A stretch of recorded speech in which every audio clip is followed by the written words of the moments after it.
any violence by a large population is not because this people is more violent than any other. It's an alarm, it's a sign, it's a signal that something is wrong in the treatment of this population. Where is the outcry? Where is the voice of the day? Where is the voice of the people?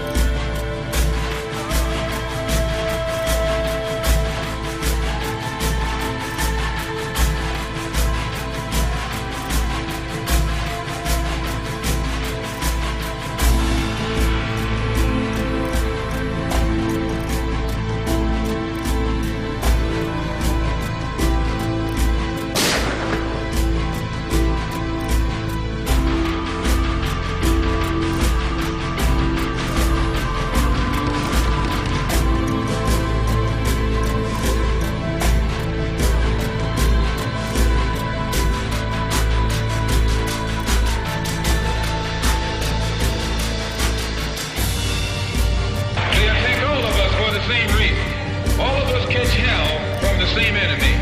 We're all in the same bag, in the same boat. We suffer political oppression, economic exploitation, and social degradation. All of them from the same enemy.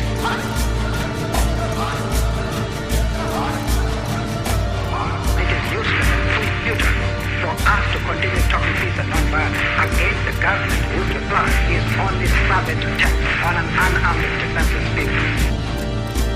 This year will be a year of violence. This year is the keynote is violence and the slogan is attack.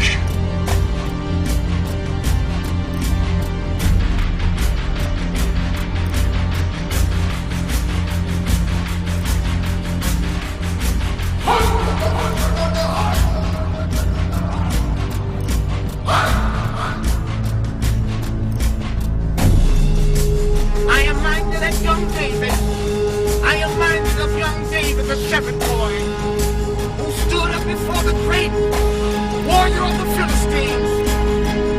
Young David having all the courage.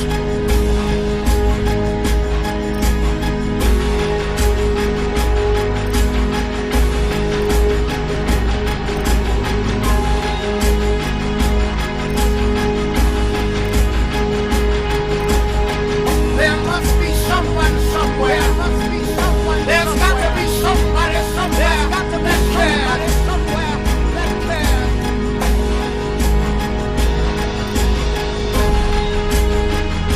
Young David took that one small stone and the faith of his God and slayed the giant Goliath.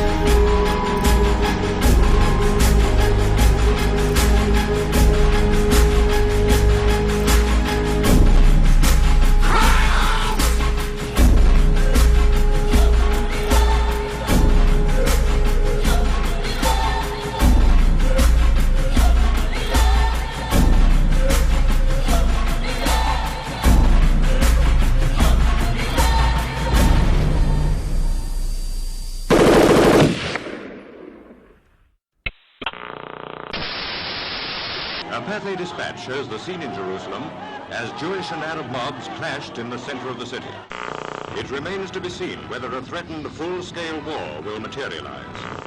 جنود يعتلون المنازل والقناصة لا يتورعون عن إطلاق النار على كل شيء يمر أمامهم بمن فيهم الصحفيين. As a journalist, the more you look into the issue of Israel and Palestine, the more you sense that something is not quite right. The images and the narration are out of sync, a little like a foreign film that has been awkwardly dubbed. بيوت مهدمة وطرق مدمرة وسيارات لم يعد يظهر منها إلا هياكلها، أما الطعام والدواء فوجوده نادرا. As you look into it for yourself, you begin to suspect that there is something extremely odd going on. The more you look into it, the more you begin to feel it is not just odd, it is deeply disturbing.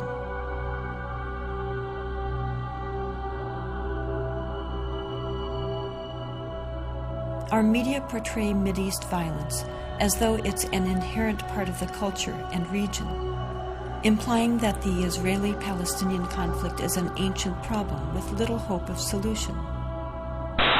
دمار يخلفه الجيش الإسرائيلي في كل شبر من الضفة الغربية.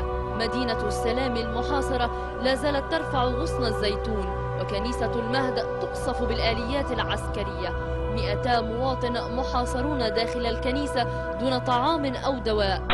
These misperceptions come from the fact that we're only hearing a fraction of the story.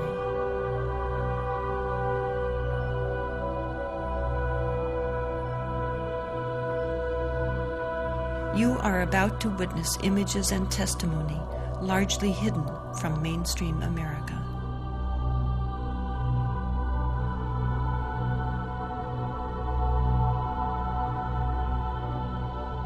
This place draws many people, whether they're Jewish, Muslim, or Christian.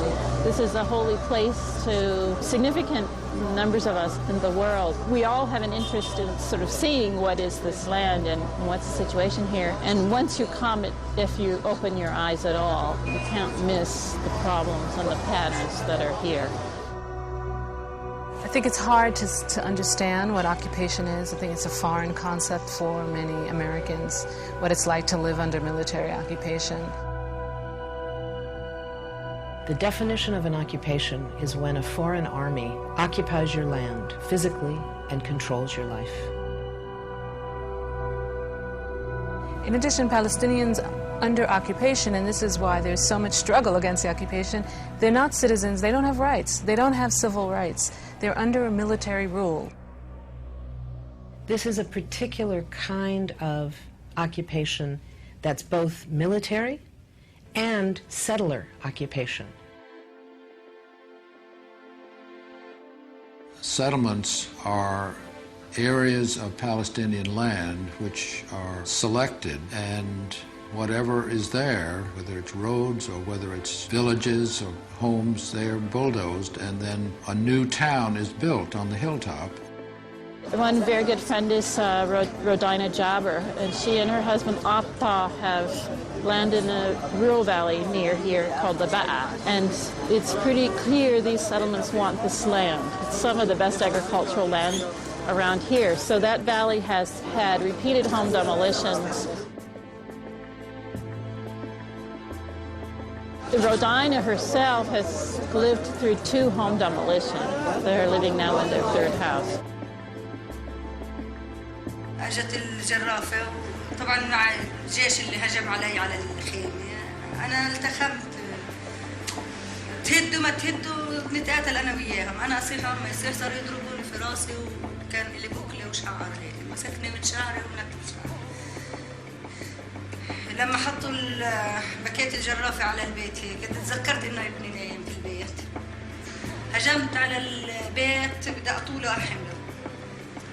أنا بركض على البيت والجيش بيسحب فيي من ظهري من ورا وبضرب فيي في ظهري وشلاليط في إجري وفي راسي وماسك شعري من البوكلة وخلع شعري. أنا جريت الجندي ودفعته على الأرض واحد منهم هيك مدقرين فيه كلهم.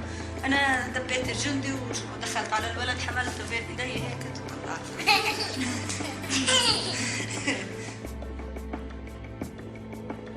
Rodina and her children were once again homeless and had to endure living in a tent for many months.